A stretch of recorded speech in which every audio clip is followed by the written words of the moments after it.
Ron Wynn, hello, this is James and Loss, and we're continuing our new movie purchases. All these movies were actually made in 2013 or 14. I think it was last year. It was 2013. I don't. It doesn't say. Anyways, it's inside the information, the book, the thing, down underneath the video.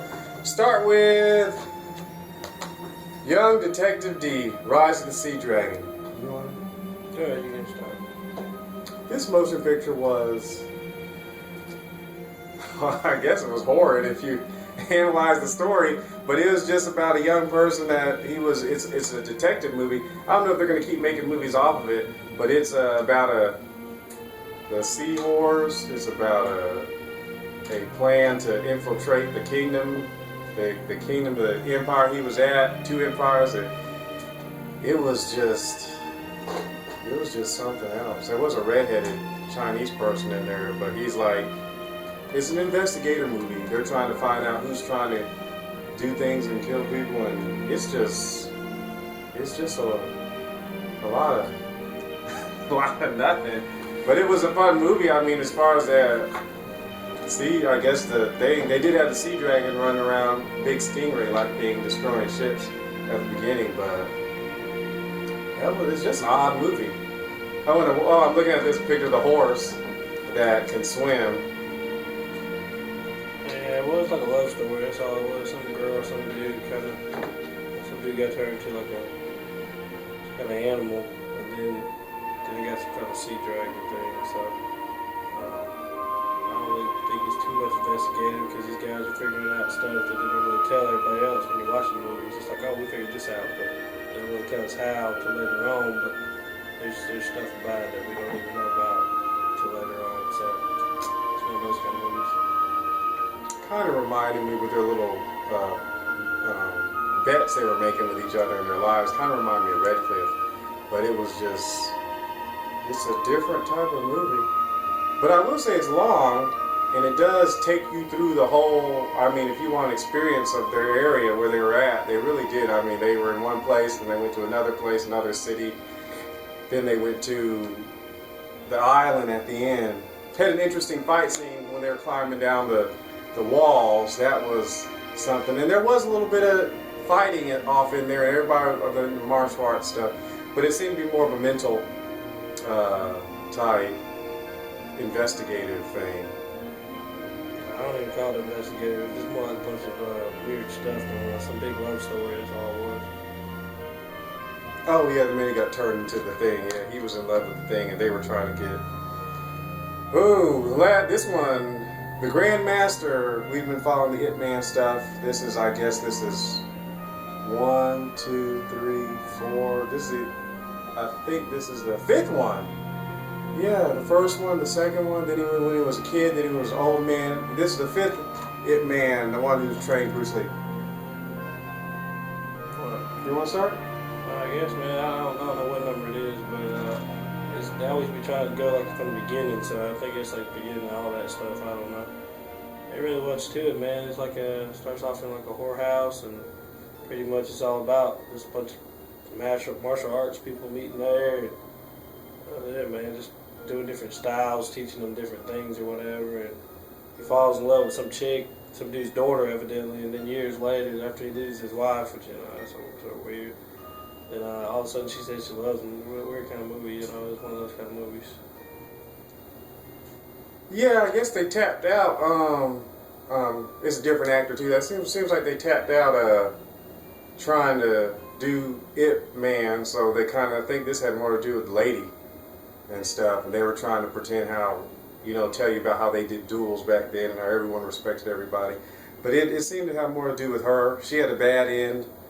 It was sad. And then they had the other person talking.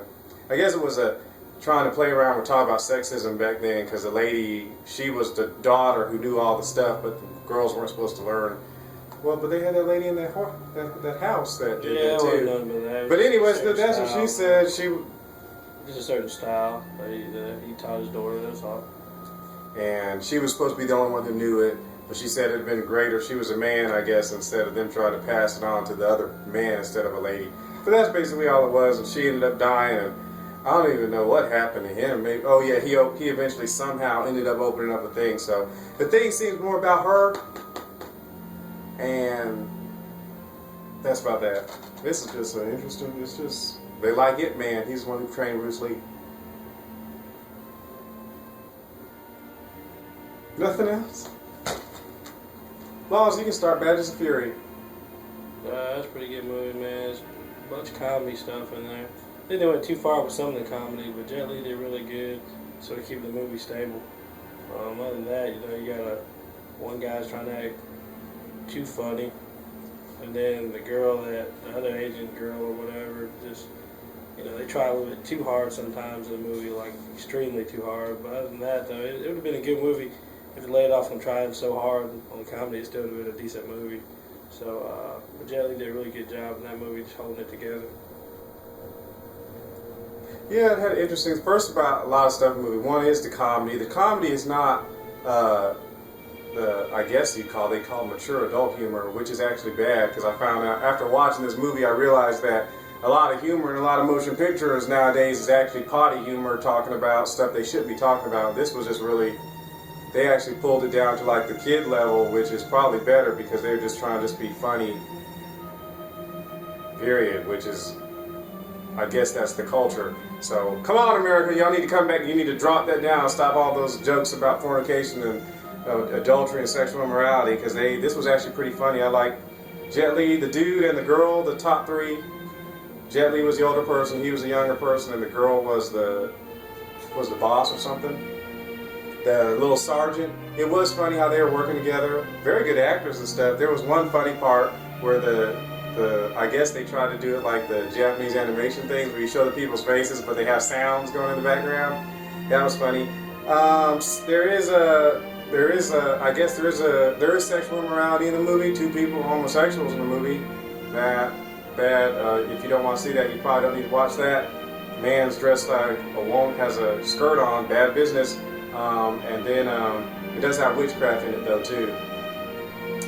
With that thing, they were pretending there was voodoo in it, but then they had the snake in the air or something every time.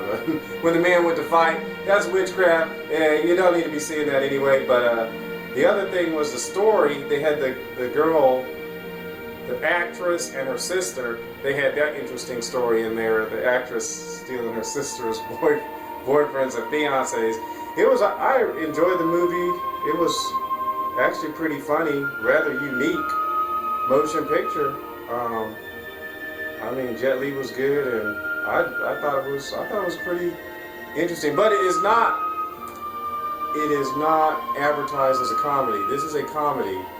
If you were expecting it not to be a comedy, it's not a comedy. It's a comedy. But then Jet Li does get off 2 good fights, one in the beginning and one in the end. But we do enjoy Jet Li. Jet Li, thank you Lord for blessing. Yeah.